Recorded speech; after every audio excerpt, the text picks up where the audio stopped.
రోహిణి గురించి బాధపడుతూ అరెస్ట్ అయిన మనోజ్ చెంప పగలగొట్టి గుండె పగిలే నిజాన్ని బయటపెట్టిన ప్రభావతి అసలు ఏం జరిగింది తెలుసుకోవాలి అనుకుంటే వీడియోని చివరి వరకు స్కిప్ చేయకుండా చూసేయండి. వీడియో కనుక నచ్చితే తప్పకుండా ఒక్క లైక్ చేయండి. మీరిచ్చే ఒక చిన్న లైక్ మన ఛానల్కి ఎంతో సపోర్ట్నిస్తుంది. మనోజ్ అయితే ఫుల్లుగా తాగిక రోడ్డు మీదే వాగుతూ ఉండడంతో అప్పుడిక అరుణ్ అయితే మనోజ్ని అరెస్ట్ చేయిస్తాడు. అప్పుడిక మనోజ్ అయితే ఏంటి నా బాధ ఎవరికి అర్థం కాదా, ఎందుకు నన్ను ఇలా అరెస్ట్ చేశారు, నేను రోహిణి వల్ల మోసపోయాను, ఒక మగవాడిగా నా బాధను మీరు అర్థం చేసుకోలేకపోతున్నారా, నాలాంటి బాధ మీకొచ్చుంటే మీకు అర్థమై ఉండేది, మీరు ఎవరినైనా ప్రాణంగా ప్రేమించి వాళ్ళు మిమ్మల్ని మోసం చేసుంటే నా బాధ ఏంటో మీకు తెలిసొచ్చేది, ఎందుకు నన్ను అరెస్ట్ చేశారు, చాటి మగవాడిగా ఎందుకు నువ్వు నా బాధని అర్థం చేసుకోలేకపోతున్నావంటూ మనోజ్ అయితే అడుగుతూ ఉంటాడు. చూడు, కొంతసేపు నోరు మూసుకుని ఉండు, ఇలాగే ఎక్కువ వాగుతూ ఉంటే లాఠీకి పని చెప్పవలసి వస్తుంది, తర్వాత నీ ఇష్టం అంటూ ఇక అరుణ్ అయితే వార్నింగ్ ఇస్తాడు. ఇంతలో ఈ విషయం తెలుసుకున్న బాలు సత్యం ఇద్దరూ కూడా వాడు అరెస్ట్ అయ్యాడంట, ఇప్పుడే సోషల్ మీడియాలో చూశాను, వాడు ఒక లేడీ కానిస్టేబుల్ని పట్టుకుని నన్ను మోసం చేశావు అంటూ ఇష్టం వచ్చినట్టు మాట్లాడితే అక్కడ వాడిని అరెస్ట్ చేశారు, వెంటనే మనం వెళ్ళి వాడిని విడిపించాలి అంటూ ఇక బాలు అనగానే అప్పుడే సత్యం కూడా ఏంట్రా ఇదంతా, ఎందుకు వాడు ఇలాంటి పనులు చేస్తున్నాడు, ఎందుకు మన పరువు తీస్తున్నాడు, భార్య వెళ్ళేటప్పుడేమో ఆపలేదు, వెళ్ళిపోయిన తర్వాత రోహిణి గురించి బాధపడుతున్నాడు, ఎవరేం చేస్తామంటూ సత్యం బాలు ఇద్దరూ కూడా ఇక పోలీస్ స్టేషన్కి అయితే వస్తారు.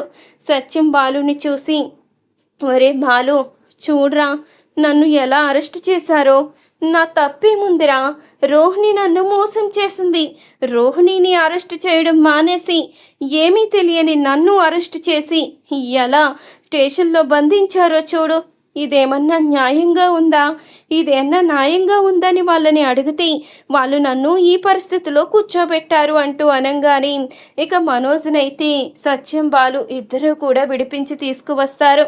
అప్పుడే ఇంతలో ఇక మీనా అయితే కామాక్షికి ఫోన్ చేసి జరిగిందైతే చెప్తుంది ప్రభావతితో చెప్పమని. ఇంతలో కామాక్షి అయితే ప్రభావతితో అంటూ ఉంటుంది, ఆ మనోజ్ గాడు రోహిణి గురించి బాధతో ఫుల్లుగా తాగి అరెస్ట్ అయ్యాడంట, రోడ్డు మీద ఎవరో కానిస్టేబుల్ని పట్టుకుని రోహిణి నన్నెందుకు మోసం చేశావు, నేను నిన్ను ఎంతగా ప్రేమించాను, నా ప్రేమ నీకెందుకు అర్థం కాలేదు అన్నట్టు మాట్లాడాడంట. వాళ్ళు ఊరుకుంటారా, అరెస్ట్ చేసి పోలీస్ స్టేషన్లో పాడేస్తే ఇప్పుడే బాలుగాడు సత్యమన్నయ్య వెళ్ళి విడిపించుకొచ్చారు, నువ్వెక్కడే ఉంటే వాడు ఇంకా శృతి మించిపోతాడు, నువ్వు లేకపోతే వాడు ఎవరి మాట వినడు అంటూ కామాక్షి అనగానే ఇక వెంటనే ప్రభావతి అయితే ఇంటికి వస్తుంది. అప్పుడే సత్యమైతే ఏంటి ప్రభా ఇదంతా, నీ ఇష్టానుసారం నువ్వు చేశావు, నీ ఇష్ట ప్రకారం నువ్వు వెళ్ళిపోయావు, ఇప్పుడు వాడిని పట్టించుకోకపోతే వాడి పరిస్థితి ఏంటి, వాడి భార్యని ఇంట్లోంచి బయటికి గెంటేశావు, ఇప్పుడు వాడేమో చూస్తే ఇలా తయారయ్యాడు, ఎవరు మాత్రం ఏం చేస్తారో చెప్పు అంటూ అనగానే ఇక ప్రభావతి అయితే కోపంగా మనోజ్ దగ్గరికి అయితే వస్తుంది.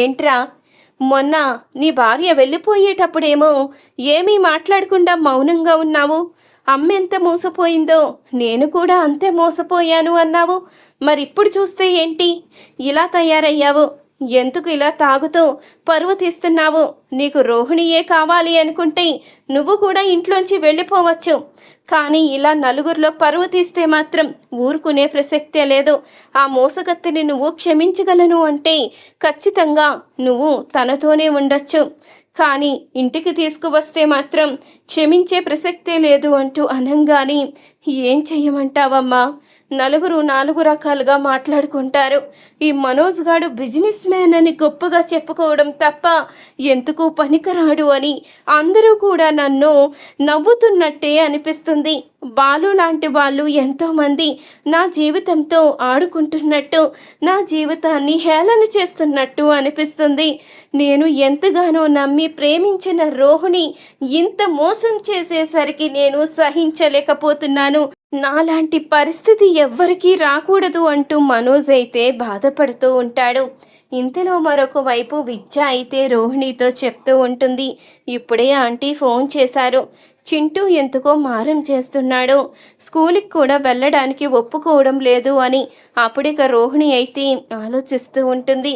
ఇంతలో ఇక ప్రభావతి అయితే అసలు ఆ రోహిణికి ముందు బుద్ధొచ్చేలా చెయ్యాలి. వీడి పరిస్థితి చూస్తూ ఉంటే రోజు రోజుకి దిగజారిపోతుంది. ఇదంతా జరగడానికి కారణం ఆ రోహిణియే. దానికి బుద్ధొచ్చేలా చేస్తే కానీ ఈ మనోజ్ గాడు మాట వినడు. వీడొక దారికి రావాలి అంటే ఆ రోహిణికి బుద్ధి రావాలి. అసలు ఏం చేస్తుందో ముందు వెళ్ళి చూడాలి. ఈ విషయం ముందు నా భర్తకి చెప్పి అప్పుడు వెళ్తాను అంటూ ప్రభావతి అయితే నిర్ణయించుకుంటుంది. ఇంతలో ఇక చింటూ దగ్గరికి రోహిణి అయితే వస్తుంది. ఏంట్రా, ఏంటి నేను వస్తే తప్ప స్కూల్కి వెళ్ళను అని మారం చేశావంట? ఏం జరిగింది?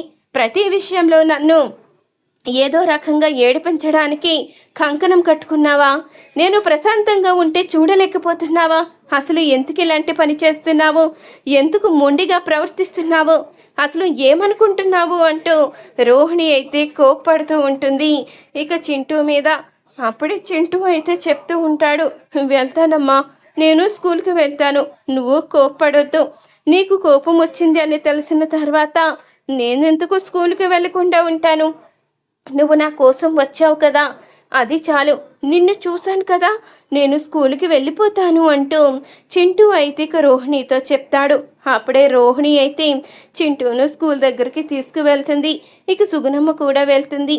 అప్పుడే చింటూ అయితే రోహిణిని కౌగలించుకుని, నిన్ను చూడాలనిపించి నేను స్కూల్కి వెళ్ళను అని మారం చేశానమ్మా. నువ్వు నా అమ్మవి కదా, నిన్ను చూడకుండా ఎలా ఉంటాను అంటూ చింటూ అనేసరికి అప్పుడిక నిజమైతే ప్రభావతి తెలుసుకుంటుంది. ఒక్కసారిగా షాక్ అవుతుంది. ఏంటి, రోహిణికి పెళ్ళి కూడా అయిందా? ఈ చింటూగాడు దాని కొడుక? ఆ పక్కనే ఉన్న ఆ సుగుణమ్మ దాని తల్ల? ఈ విషయాలు ఇప్పటి వరకు తెలుసుకోలేకపోయానే.